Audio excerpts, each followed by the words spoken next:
análise política sobre as manifestações. Tem muita gente já comentando aqui. Vou mudar de assunto, aproveitar aqui a presença do professor Walter Mairovich e trazer aqui uma fala de uma entrevista que eu fiz recentemente com o ex-ministro José Dirceu, o ex-ministro do governo Lula, e uma figura extremamente importante na política brasileira. Ele tem aparecido de volta aí, fez um discurso recente no Congresso Brasileiro, e eu tive a oportunidade de entrevistá-lo num evento aqui em São Paulo, da Esfera Brasil, e gravar até uma entrevista com ele para o Esfera Cast. E nessa entrevista, o ex-ministro José Dirceu falou sobre os casos de corrupção dos governos passados. E ele, num determinado momento, reconhece de que houve corrupção e acha que há uma possibilidade desses casos voltarem a ser investigados. Vamos ouvir o que disse José Dirceu nessa entrevista para o EsferaCast. Acredita que esse caso possa ser reaberto de alguma maneira? É preciso algum esclarecimento ainda sobre esses casos que aconteceram naquela época? Se não foram investigados, é por culpa da justiça, no caso da Operação Lava Jato, que o papel dela era esse. Não precisava Operação Lava Jato, porque tudo foi ilegal. E os meus processos são a prova disso. Que houve corrupção, houve. Que era preciso investigar, abrir inquéritos, processos, punir os responsáveis, não as empresas. O que nós vimos no Brasil foi a destruição da engenharia nacional de projetos e a destruição daquilo que o Brasil era o primeiro na América Latina, um dos primeiros no mundo, que era a exportação de serviços, hidrelétricas, termoelétricas, refinarias, gasoduto, rodovias, ferrovias, siderurgias, estaleiros, aeroportos. O Brasil já era de 3, 4 grandes obras. Quando o senhor fala que houve corrupção e o senhor diz que houve, quem foi o principal responsável por isso? Os que praticaram a corrupção. E aí ele fala os que praticaram a corrupção e que não pode punir as empreiteiras, e sim os criminosos que praticaram a corrupção. Mas não basta só essa questão de admitir, ô Josias, é preciso se responsabilizar de certa maneira quando a gente vê que, não houve corrupção no nosso governo, né? E é preciso os responsáveis. Mas quem são os responsáveis? Qual é a participação de quem atuou nesse governo em ajudar a esclarecer esse caso?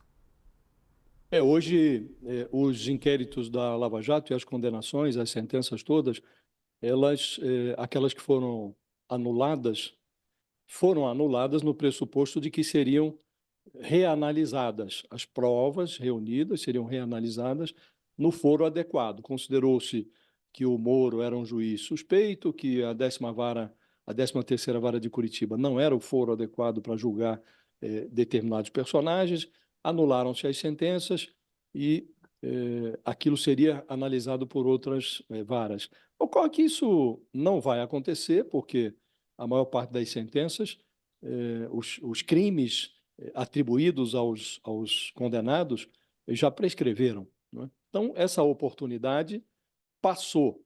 Então, nós temos hoje uma espécie de crime acéfalo. Todo mundo sabe que houve a corrupção, um pedaço do dinheiro foi recuperado, a Petrobras reconhece isso no seu balanço, mas não há, de um lado, nem corruptos, e agora, depois que o Dias Toffoli, ministro do Supremo, passou a suspender também até o pagamento das multas que empresas concordaram em pagar nos acordos de leniência, acordos nos quais confessaram os seus crimes. Quando começou a suspender o pagamento dessas multas, o Dias Toffoli pendurou na conjuntura uma outra novidade. Agora não tem corrupto e também não tem corruptor. Então, só existe a corrupção.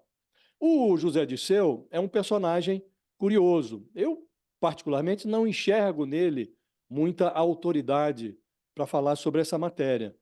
O José Dirceu, em 1968, quando ele foi preso pelas forças da ditadura, ele tinha 22 anos e era um mito estudantil. Era um projeto de estátua de bronze. E depois de quase 6 décadas, o José Dirceu, agora com 78 anos, ele inclui já outra passagem pelo cárcere, dessa vez em plena democracia, e foi acusado de corrupção, passou pela cadeia, depois obteve a sua liberdade. E aquele antigo mito estudantil evoluiu da condição de candidato à estátua para uma espécie de pardal de si mesmo. O Dirceu, durante a sua trajetória, sujou a testa de bronze da estátua que ele não chegou a ser. Então, o Dirceu se revelou um idealista lá atrás, mas quando ele chegou à chave do cofre, o idealismo se perdeu. Até o escândalo do Mensalão, o José Dirceu ainda conseguiu manter as aparências. Então, ele tinha lá o punho erguido, o punho esquerdo erguido, foi preso, recolhido à Papuda, imaginando-se, naquela época, que ainda era beneficiário da atenuante de não ter agido em proveito próprio. Mas no Petrolão ficou demonstrado, durante as investigações, que o Dirceu evoluiu do socialismo de resultados para uma apropriação pessoal mesmo. Então, houve uma condenação, recolheram-se evidências de que parte do dinheiro subtraído ou obtido durante o escândalo foi para uma reforma de uma casa que o Dirceu tinha num condomínio em Vinhedo, né? Então, a primeira prisão do Zé Dirceu, aquela de 1968, ocorreu lá num sítio em Ibiúna, durante um célebre congresso estudantil. E foram presos ali alguns estudantes, 8, salvo engano, líderes estudantis, e foram jogados no calabouço da ditadura, depois foram trocados, posteriormente, em 69, por um grupo de políticos, foram trocados, junto com um grupo de políticos, eles foram trocados pelo embaixador americano que tinha sido sequestrado, o Charles Elbrick.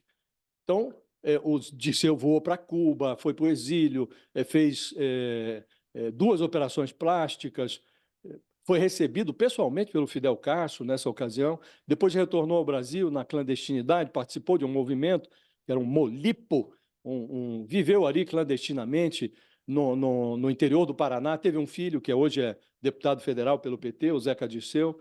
Então, ele depois se apossou da máquina do PT, ajudou a fazer o Lula presidente lá atrás e virou o poderoso chefão da Casa Civil. Hoje, Fabiola, o Dirceu, esse Dirceu do Petrolão, que é uma reincidência do Dirceu do Mensalão, ele empurrou o Dirceu da prisão de Ibiúna, aquele idealista, o estudante, ele empurrou esse personagem para uma espécie de clandestinidade eterna. Esse Dirceu revolucionário lá do movimento estudantil, ele desapareceu. Ele escorreu aí pelos desvãos da história. E o atual Dirceu, o atual Zé Dirceu, com as marcas que a passagem dele pelo poder as marcas que a passagem pelo poder deixou ali na sua biografia, esse Dirceu, ele não enxergo nele autoridade para falar sobre combate à corrupção, sobre esses temas. Ele é um outro personagem, está procurando se reacomodar na conjuntura política. É possível até que obtenha um mandato na eleição de 2026, parece ser essa a intenção dele, mas ele é um personagem muito diferente daquele José Dirceu lá de trás, de 68, um idealista, um revolucionário. Esse Dirceu não existe mais não, Fabio. Inclusive que quer se candidatar. Aquele Bom, Dirceu, fala, Fabio, Mairovich. só para lembrar, é aquele Dirceu que na semana passada, ou retrasada, foi a festa do José Sarney. Então, se a Professor, gente pensar no passado e no presente, e que o Josias fez essa lembrança, eu volto a afirmar, por que que ele não te respondeu, Fabio? Ninguém está obrigado a se autoacusar. professor Mairovich, agradeço a sua participação ao vivo aqui conosco no nosso All News, sua contribuição de hoje. Até! Até a próxima e que a Enel colabore com a gente, né, Sakamoto? Tchau. Tchau, tchau. 11 horas e Tchau, 21 Roda. minutos, infelizmente